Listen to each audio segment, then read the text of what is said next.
레위기 27장 26절에서 29절까지의 말씀입니다. 제가 봉독합니다. 오직 가축 중에 처음 난 것은 여호와께 드릴 첫 것이라. 소나 양은 여호와의 것이니 누구든지 그것으로는 성별하여 드리지 못할 것이며 만일 부정한 짐승이면 내가 정한 값에 그 5분의 1을 더하여 물을 것이요 만일 무르지 아니하면 내가 정한 값대로 팔지니라. 어떤 사람이 자기 소유 중에서 오직 여호와께 온전히 바친 모든 것은 사람이든지 가축이든지 기업에 바치든지 팔지도 못하고 무르지도 못하나니 바친 것은 다 여호와께 지극히 거룩함이며 온전히 바쳐진 그 사람은 다시 무르지 못하나니 반드시 죽일지니라. 아멘. 오늘 말씀을 통해서 온전한 드림의 조건, 온전한 드림의 조건이라는 제목으로 함께 말씀을 나누기를 원합니다. 레위기의 마지막 부분에 해당되는 그런 말씀인데요. 오늘 말씀을 통해서 하나님 앞에 우리가 어떤 존재인가, 그리고 어떤 존재로 보시는가 라고 하는 이런 부분을 우리가 좀 보면서 정말 우리가 하나님께 우리가 쉽게 잊어버리고 있는 부분들이 무엇인가 라고 하는 부분을 함께 좀 보려고 해요. 우리가 찬양을 드렸던 부분 속에서 우리가 하나님이 우리에게 누구인가 라고 하는 부분을 우리가 생각해 보게 될 때, 이스라엘 백성들은 광야에서 1세대는, 그 광야 1세대는 가데스 바네아에서 40년을 광야에서 방황하다가 결국에는 죽었잖아요.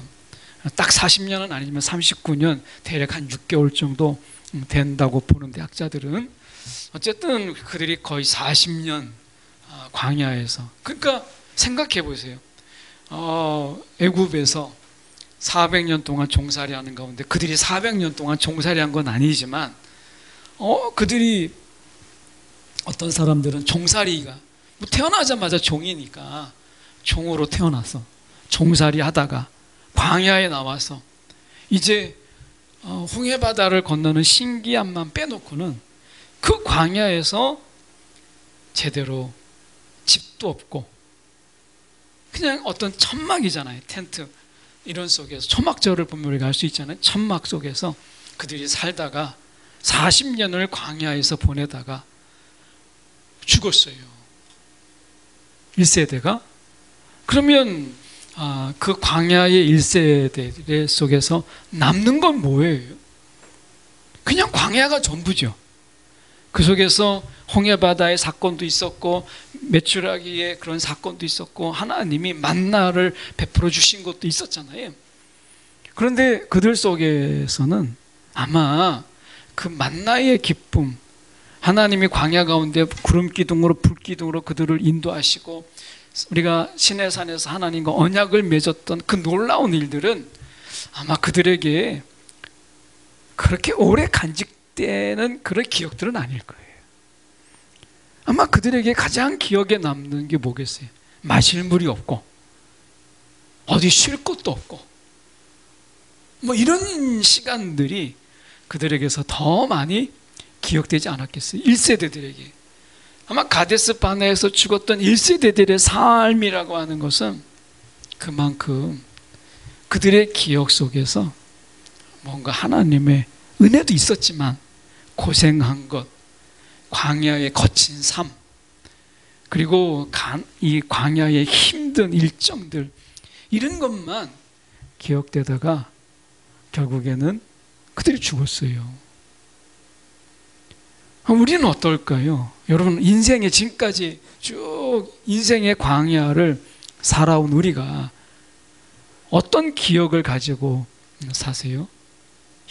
홍해바다를 건넜던 그 엄청난 사건, 주님께서 우리 가운데 우리가 먹을 것을 주셨던 그 놀라운 주님의 은혜, 매일처럼 베푸신 주님의 은혜,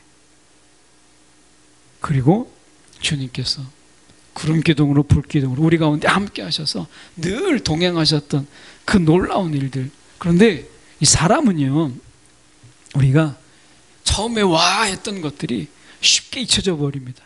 아마 그들에게 있어서 만나의 사건도 매일 먹다 보면 당연히 하나님이 주셔야 되는 그런 거고, 하나님이 낮에는 구름 기둥으로 햇빛을 가리시고 밤에는 불 기둥으로 그들의 추위를 막아주시는 이런 것들이, 우리가 아침에 해가 뜨고 저녁에 달이 뜨는 거, 이걸 막 기적이라고 생각하고 하나님께, 여러분 밤에 잘 때 하나님 오늘 낮에 해를 주시고 날씨가 막 더운 가운데서 때로는 구름으로 가리시고 너무 추운데 해가 그래도 막 나서 오늘도 기온을 높게 해서 그렇게 하셨던 거, 여러분 그거 매일 감사하시는 분이 있습니까? 그거 쉽지 않아요. 그냥 해가 뜨고 저녁이 돼서 하루가 지나간 것 너무 당연하니까 그것에 대해서 우리가 감사하는 거. 먹을 것, 아니 먹을 게 있는 게 당연하잖아요. 먹을 거 있는 거. 질의 문제죠. 지금 질의 문제. 그러니까 먹을 것 때문에 오늘 하루는 하나님 내가 오늘 굶지 아니하고 하나님 밥을 먹게 하신 건 너무 감사합니다. 그래서 그것 때문에 하나님 앞에 우리가 감사. 아마 그거 쉽지 않을 거예요. 우리가 누울 곳이 있고 아침에 일어나서 호흡이 붙어 있다라고 하는 것, 이거 감사하기 쉽지가 않습니다. 예, 당연히 감사하는데 왜 이거 쉽게 우리가 감사하지 못해요?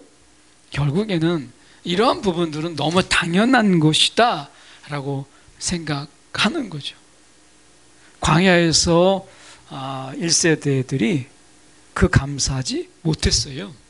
그들에게 있어서 늘 불평이 있었던 것은 그건 당연한 거고 뭐 이렇게 생각했던 것이죠. 우리가 지금까지 살면서 살아오면서 정말 감사해야 될 것들을 감사하지 못하고 당연하게 여겼던 것들이 사실 너무 많죠. 그런데 오늘 본문 속에서 우리가 또 하나 놓치고 있는 게 무엇이냐면, 오늘 본문이 바로 그것을 보여주고 있어요. 보시면 26절에 가서 볼까요? 오직 가축 중에 처음 난 것은 여호와께 드릴 첫것이라. 그러니까 가축 중에서 처음 난 것은, 사람뿐만 아니라 가축 중에 처음 난 것은 다 하나님께 드려야 돼요. 하나님께. 그게 소가 됐든 양이 됐든 여호와의 것이며, 우리가 이 누구든지 그것으로는 이제 하나님의 것이 이미 그것으로 우리가 성별하여서 하나님께 또 드리는 것처럼 생생될 수가 없어요. 그러니까 소나 양의 모든 가축 중에 첫 것은 하나님의 것이에요. 이미. 그런데 그것을 가지고 내가 하나님께 막 드리는 것처럼 생색을 낼 수가 없다라고 하는 것입니다. 이거는 하나님께 이미 드려야 되는 것이라는 거죠.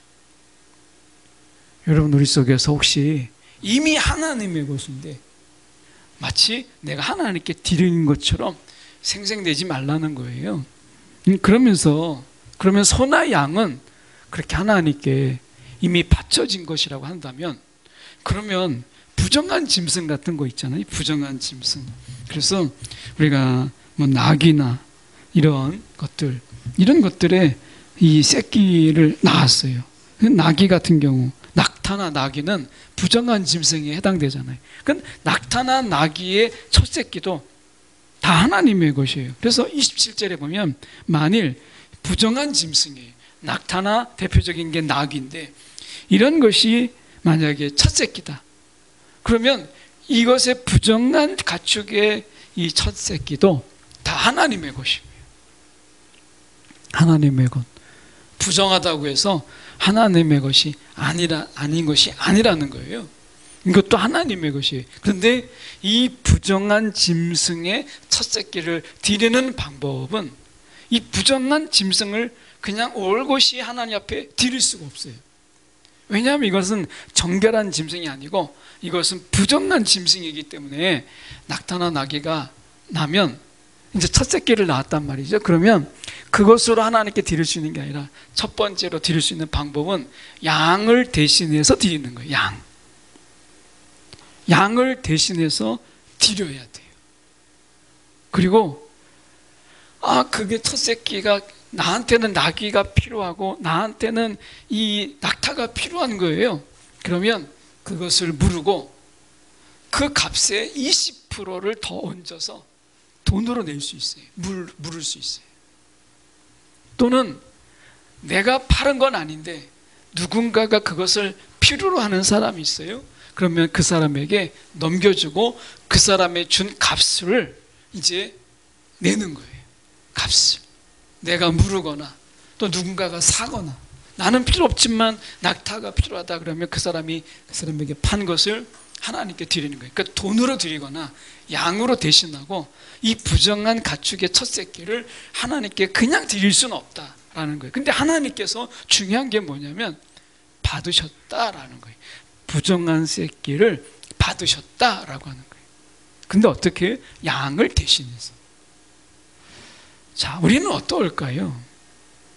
하나님 앞에서 정결한 자로 하나님 앞에 우리가 드리는 자인가?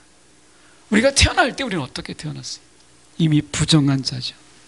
우리가 태어나서 죄를 지은 게 아니라 우리는 태어나는 순간부터 죄인이에요. 우리가 태어나서 죄를 지어서 죄인이 아니라 우리는 이미 태어나는 순간부터 우리는 죄를 가지고 있는 죄인입니다. 그래서 부정한 자예요. 저희 여러분이 우리가 태어나면서부터 우리가 아이들을 보면 알잖아요. 아이들이 어떻게 해요? 탐욕도 있고요, 욕심도 있고, 자기 고집도 있고, 자기 주장도 있어요. 네.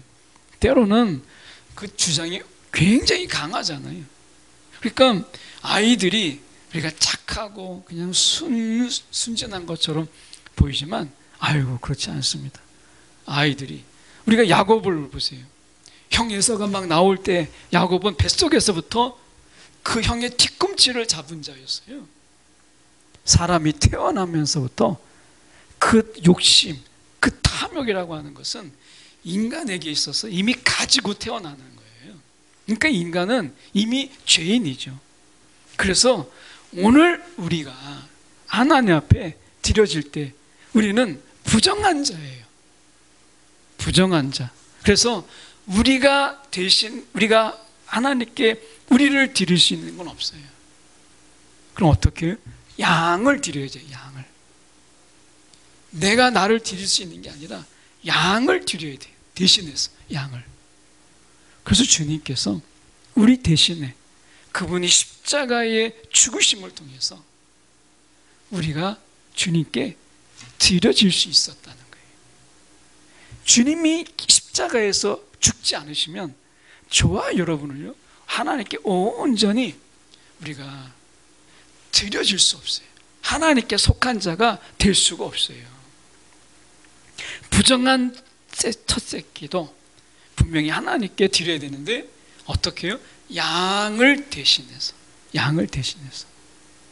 오늘 우리가 하나님께 드려진 자가 되게 하기 위해서 예수님께서 저와 여러분을 대신해서 십자가에서 죽으신 거예요.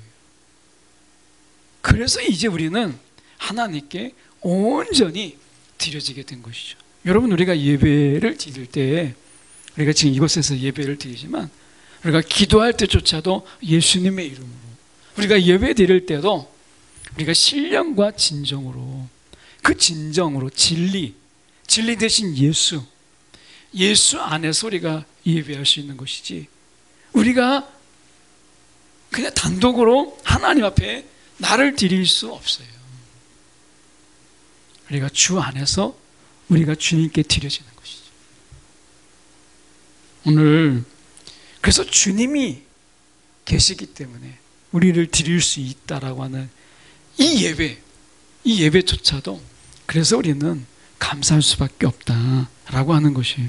말씀에서 보면 우리가 출애굽기 34장 20절에 보시면 이렇게 이야기하거든요. 오늘 본문 중에서는 그게 없지만 우리가 27절에 부정한 짐승이면 내가 정한 값에 5분의 1을 더하 이렇게 돼 있잖아요. 20%를 더하는 거예요. 그런데 출애굽기 34장 20절에 보면 낙이 부정한 짐승이거든요. 낙이의 첫 새끼는 어린 양으로 대속할 것이요. 그렇게 하지 않으려면 그 목을 꺾을 것이라. 그렇게 하지 않으려면 그 목을 꺾을 것이라 라고 되어 있어요. 여러분, 이 어린 양이 대신하지 않으면 그 목을 꺾어버리라고 이야기합니다. 마땅히 죽어야 될 그런 존재인데, 이 어린 양으로 우리가 대속함으로 인해서 우리가 하나님께 드려진 자가 되는 거예요. 여러분, 우리가 너무 감사하잖아요. 우리가 뭔데 하나님께 드려진 자가 된다는 거, 하나님께 속한 자가 된다라고 하는 거, 이거 정말 감사한 거예요. 생각해 보면 우리가 예배할 수 있다라는 것도 정말 감사한 거예요. 그래서 여러분, 드릴 수 있다라는 거, 우리가 드려진다라고 하는 것이 너무 감사한 거죠. 예수님이 없으면 우리가 하나님 앞에 어떻게 예배할 수 있겠어요? 그래서 우리가 좀 보면 이렇게 되어 있습니다. 그래서 우리가 지금 양을 대신해서 받침을 통해서 그 얘기 나오는 것이고, 우리가 지금 보면 28절의 말씀에 가서 보시면 어떤 사람이 자기 소유 중에서 오직 여호와께 온전히 바친 모든 것은 사람이든지 가축이든지 기업의 밭이든지 팔지도 못하고 무르지도 못하나니 바친 것은 다 여호와께 거룩한, 지극히 거룩함이 이렇게 되어 있어요. 자, 하나님께 드려진 것은요 다 거룩한 거예요. 하나님께 드려진 것은 다 거룩한 거예요. 그래서 여러분, 우리가 예수 안에서 이제 하나님께 드려진 자가 원래 드려질 수 없는 자들인데, 그래서 부정한 자인데, 예수 안에서 예수가 어린 양이 되셔서 대신 그가 죽으심을 통해서 우리가 이제 하나님께 드려진 자가 됐잖아요. 그래서 우리는 거룩한 자가 된 거예요. 내가 막 거룩해지려고 애써서 그런 게 아니라 예수님께서 십자가에서 드려짐을 통해서 우리가 거룩해진 것이. 말씀하잖아요. 여호와께 지극히 거룩하며 우리가 거룩한 자가 된 거예요. 이 거룩함 하나만 해도 우리가 정말 살면서 내가 하나님께 드려졌다, 하나님이 나를 연락하셨다 라고 하는 것 하나만으로도 우리는 충분히 매일매일 감사하기에 충분한 거예요.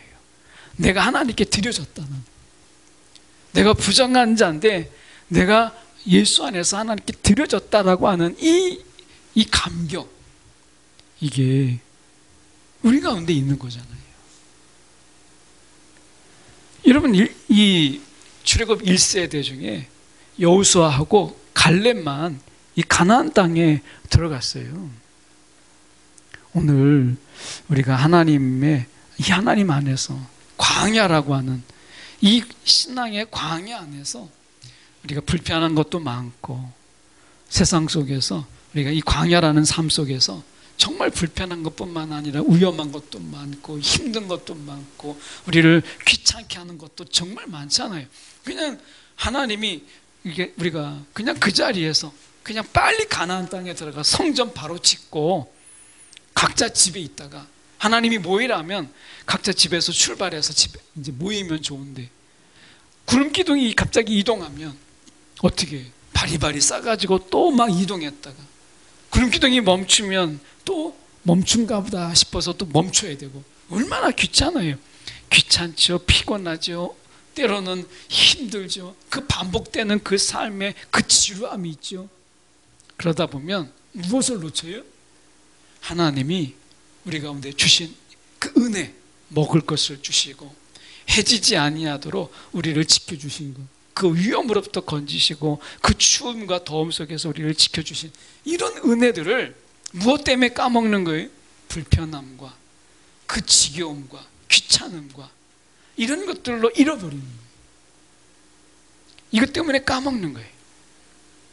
오늘 말씀 속에서 우리가 보면 우리가 하나님께 드려졌다라고 하는 이 은혜, 이것을 우리가 되새겨보라는 거예요. 예수님 때문에 도저히 내가 하나님께 드려질 자가 아닌데 내가 정말 하나님께 드려진 자가 되었구나 라고 하는 거고요. 그 다음에 말씀해 보세요.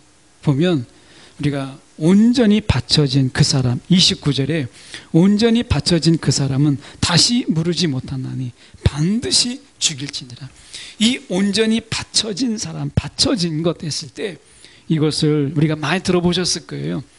여리고성을 하나님께서 이제 여리고성을 무너뜨리고 그 어떤 것도, 전리품도 그 어떤 것도 취해서는 안 되고 거기에 살아있는 모든 것은 다 죽였어야 되는 하나님의 헤렘이 선포됐던 것이죠. 헤렘, 우리가 여리고성의 함락 속에서 헤렘이라는 말이 나옵니다. 이것은 하나님이 헤렘을 선포함을 통해서 여리고성에 있는 그 어떤 것도 우리가 취해서는 안 돼요. 근데 아간이 취했잖아요. 숨겼잖아요. 어떻게 했어요? 그가 그 생명을 대신했어야 돼요. 그걸 훔쳤기 때문에, 숨겼기 때문에. 그럼 헤렘이 뭐냐? 라고 하는 것. 원래 헤렘이라는 의미는 전적으로 바쳐진 것이라는 의미가 있어요. 헤렘. 여기서 29절에 온전히 바쳐진 것, 이 바쳐진이라는 말은 헤렘이라는 이 말로 되어 있어요. 그러니까 하나님께 전적으로 바쳐진 거예요.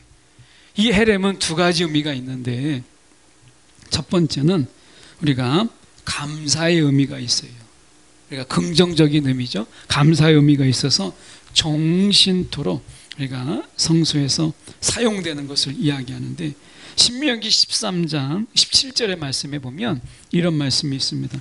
너는 이 진멸할 물건을 조금도 내 손에 대지 말라. 그리하면 여호와께서 그의 진노를 그치시고 너를 긍휼히 여기시고 자비를 더하사 내 조상들에게 맹사심같이 너를 번성하게 하실 것이라. 이런 말씀이 있습니다. 자, 여기서 진멸할 물건, 이것이 헤렘이에요. 하나님께 바쳐진 거예요. 이것은 조금도 내 손에 대지 말라라고 말씀한 거예요. 전쟁에 사로잡힌 노예의 경우가 아주 적절한 예죠. 전쟁에 사로잡힌 노예가 평생 동안 우리가 성소에 일하도록 드려지는 이것이죠. 죽을 때까지. 저는 이 말씀 속에서 우리는 이 죄의 지배 아래, 공중의 권세 잡은 자의 지배 아래, 그리고 그런 지배 속에서 노예 생활을 했던 자들이잖아요. 그런데 예수님께서 우리를 건져주실 때 어떻게 하셨어요? 포로로 여기지 않으셨어요. 전쟁의 포로, 노예, 그러니까 어떻게 보면 죄의 지배 아래, 공중의 권세 잡은 자의 그 지배 아래 있었던 우리를 주님께서 건지셨을 때, 아, 너희는 포로야, 이렇게 말씀하지 않으셨어요. 포로로, 전쟁의 포로로, 영적 전쟁의 포로로 우리를 여기지 않으셨어요. 이 너무 감사한 거 아니에요? 하나님께서 우리를 대하실 때 주님께서 전쟁의 포로로 달 수 있잖아요. 그런데 우리를 전쟁의 포로로 여기지 아니하시고 그분이 우리를 자녀 삼으시고 그분의 백성 삼으셨다라는 게 우리가 돌아보면 너무나 큰 은혜예요. 죄의 지배 아래서 노예 생활하던 우리가 공중의 권세 잡은 자의 그 지배 아래서 우리가 노예로 살았던 우리를 주님께서 건지셔서 포로로 여기지 아니하고 주님의 백성으로 삼아 주셨다라는 거. 이런 헤렘이에요. 하나님께 드려진 자로 우리를 받으셨다라는 거. 이건 정말 감사의 의미 속에서 헤렘이잖아요. 하나님의 일을 감당하는 자로 우리를 부르셨다는 거예요. 제가 가만히 생각해 보니까 야, 하나님께 부름 받았다는 거. 그래서 하나님의 일을 평생 동안 제가 그 일을 감당한다라고 하는 게, 여러분, 이게 얼마나 은혜예요. 여러분, 직분 우리가 있을 때 우리가 은퇴 장로, 은퇴 권사, 뭐 은퇴 목사 이런 얘기 있지만 그래도 평생 우리가 권사고, 그래서 항존직이라고 하잖아요. 평생 장로고 평생 목사. 여러분 평생 그리스도인이잖아요. 여러분 직분 우리가 은퇴했다고 그리스도인인 것까지 다 포기하는 건 아니잖아요. 성도의 길을 포기하는 건 더더구나 아니잖아요. 그렇게 본다면 우리에게 오늘 포로라고 생각하지 아니하시고 우리를 전쟁 중에 영적 전쟁 중에 우리를 건지사 주님의 백성으로 자녀 삼아 주신 이 은혜가 얼마나 큰 거예요. 오늘 말씀해 보면 29절에 그 말씀해 보면 더 놀라운데 무르지지 못하고 반드시 죽이라. 여리고성에 보세요. 하나님께 바쳐진 이 헤렘은 전쟁 중에 헤렘을 가리킬 때 이것은 어떻게 했어요? 사람, 물건, 짐승 죽이거나 태워 없애야 되는 거예요. 그들의 사악한 범죄와 우상 숭배와 배교로 인해서 이 헤렘을 선포되면 반드시 그들은 죽이게 돼 있어요. 그게 여리고성입니다. 오늘 죄의 지배 아래서 공중에 우리가 권세 잡은 자의 지배 아래서 우리가 그들을 섬기고 죄의 지배 아래서 마음껏 죄를 짓고 죄악을 지었던 우리를 포로로 삼는 것도 감사하지만 사실은 그것도 감사한 거죠. 사실은 우리가 죽어도 할 말이 없어요. 왜냐하면 이 헤렘은 우리가 하나님께 속한 것으로 사악한 범죄와 배교와 우상숭배를 했던 자들은 다 그 자리에서 태우거나 죽였어야 돼요. 여러분 죄의 지배 아래서 마음껏 죄 짓다가 하나님의 헤렘 속에서 우리는 죽어도요 전혀 할 말이 없는 그런 자들이에요. 하나님의 헤렘 속에서 우리를 건지셔서 하나님의 속한 자로 삼아주셨다는, 마땅히 죽어야 될 자고 마땅히 우리가 그렇게 태워져야 될 그런 자들이라는 거예요. 이 헤렘 속에서 여리고성에 그 처참한 그 생명이 붙은 모든 것은 다 죽어야 되고 물건 하나까지도 취해서는 안 되는, 그걸 취하는 사람도 아니고 물건을 취했던 아간은 결국에는 자기 목숨을 대신해서, 이게 헤렘입니다. 저와 여러분은 마땅히 죽어야 될 자예요. 이렇게 생각하니까 정말 살아있다라는 거, 우리가 살아있다라는 거, 이게 감사한 거고요. 불평도 사실 사치더라고요. 불평도 원망도 사치. 살아있으니까 불평하는 거고 살아있으니까 원망하는 거잖아요. 아, 이게 정말 감사하구나, 살아있다라는 게. 특히 저 같은 경우는 이게 여러 번 죽을 뻔했고, 특히 강도, 예수님 만나고 나서 강도 만난 사건도 있었기 때문에 저는 사실 덤으로 사는 인생인데, 야, 하나님께서 정말 살려주셨구나, 이게 정말 감사한 거예요. 여러분, 우리가 원망할 수 있다라는 게 하나님 앞에서 얼마나 감사한지. 살아있기 때문에 원망하고 살아있기 때문에 불평하는 거잖아요. 여러분, 불평도 감사하세요. 원망도 감사하세요. 원망할 수 있다라는 거 얼마나 감사해요. 어떻게 보면 하나님의 헤렘 속에서 예외로, 정말 하나님의 은혜라는 예외로 우리가 여리고성의 사람들이거든요. 저와 여러분의 사람들은 다 이 죄의 성, 죄악의 성, 그리고 이 사단의 성에서 여러분 우리가 있는 여리고 사람들이에요. 하나님의 헤렘 속에서 다 죽어야 되는 그런 자들인데 우리가 지금까지 살아있잖아요. 이게 은혜고 이게 감사한 거예요. 그래서 그런 생각이 들었어요. 불평하고 있는데 하나님, 이게 뭐예요? 라고 하는데 그것도 감사하구나, 이 생각이 들었어요. 야, 불평하는 것도 감사구나, 내가 원망할 수 있다는 것도 이것도 감사구나, 하나님이 살려주셨기 때문에 원망하는 거구나. 이스라엘 백성들이 애굽에서 어떻게 원망할 수 있었게? 채찍이 날라오고 매가 날라오고 하는데 찍소리 못했잖아요. 광야 나오니까 막 그들이 원망하고 불평하죠. 근데 그들이 그거 감사할 줄 몰랐어요. 원망도 감사한 걸 몰랐던 거죠. 마땅히 죽어야 될 헤렘이잖아요. 우상 숭배하고 애굽에서 그랬던 자들 아닙니까? 오늘 하나님이 정말 하나님께 드려질 수 없는 부정한 자인 우리를 예수님이 어린 양 되심으로 그분이 죽으심을 통해서 우리가 드려진 자가 됐다라는 것, 이것 때문에 예배 자리에 나올 수 있다라는 게 감사한 거고요. 말씀을 펼 때도 감사하고 찬양을 드릴 때도 감사하고 기도할 때도 감사한 거예요. 우리가 드려질 수 있다라는 것, 내가 드리는 것을 그게 많든 적든 하나님이 받으셨다는 그 자체도 감사한 거예요. 드릴 수 있다는 거, 이게. 그리고 우리는 마땅히 죽어야 돼요. 헤렘이거든요. 그런데 살아있다라는 거, 이거 감사한 거. 오늘 온전한 드림의 조건, 우리는 아무것도 갖춰진 게 없더라고요. 온전한 드림의 조건은 우리 가운데 아무것도 없어요. 그런데 하나님이 헤렘인데 우리를 받으시는 그런 놀라운 은혜가 우리 가운데 있고, 헤렘은 어떻게 돼요? 아간처럼 취하면 그가 죽는 거예요. 하나님이 우리를 취하시기 위해서 예수가 죽으셨잖아요. 부정한 우리가 하나님께 드려지기 위해서 예수님이 십자가에서 죽으셨어요. 어린 양으로. 오늘 이 은혜가 우리 가운데 있다. 우리는 어떤 존재라고요? 드려질 수 없는 존재.